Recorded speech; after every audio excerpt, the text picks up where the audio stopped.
So back behind me we have our 2017 Toyota 86 TRD edition. The modifications are our coil packs, so our FA20 coil packs, a TRD intake, and a aftermarket catless header. The reason we have it on the dyno is we wanted to do the base run before we put our off-the-line catless header on it to get some more information, just more data collection. It made 175 horsepower on average, and what we're going to do is we're going to take our header, swap it on real quick, do another couple hits, see if there's any differences, which we're hoping there's going to be gains. And then we're going to take our header back off, cut a section out of it, and weld a catalytic converter in that'll be for our production model.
You can see specifically 2,500 to 4,000. There's a, I don't know, 5 to 10 horsepower jump in both horsepower and torque between the old header and our new header. So the red line is the new one. The red line is our header. The blue line is the previous aftermarket header.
Alright, so pretty exciting results that we got on the dyno today. The coldest day possible. But to review some of the things, I believe Eric just pulled up the blue line right here. So run 10 is from when we were still using the competitions header. So it was a catless equal length header. The smaller primaries built for the FA20. So you can see it does have like, I wish we had a good baseline of like a stock header, but we don't really do that, or we don't really have that. So, but you can see the wavering here on the bottom. We checked to make sure that the cams were synced. That's why we did run 10. So we did like 5 to begin with, and then we reset the ECU and let it idle, get the cam synced up. and it still kind of did the wavering. So we'll just call that the infamous torque dip. And you know, the top end is one thing to discuss. It's kind of just normal to see a little bit of a difference depending on what time of the day or how the car is heat soaked or anything like that. But that's not really going to matter. Right here is kind of the tell of what's happening here. So for whatever reason, the catted header actually has a little bit better flow, and probably a little bit of the back pressure helps too. But quite a big difference here in power. I mean, this is roughly 20-ish horsepower here in the bottom end that you're missing out. And then the torque dip is just it's smoothed out, and we're gonna try to smooth that out a little bit more, like with tuning and everything. But we haven't adjusted tune. This is the factory ECU, and so nothing's changed other than just the part itself.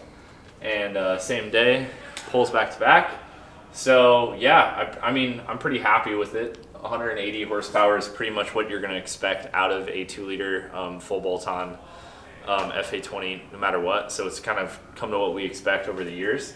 But this is really good stuff, and very interesting information to get when you're comparing a catless header to our catted header. It did really well. We did see gains overall too at peak, and it seems a little bit more flat as well. But that's kind of nickel and diming things.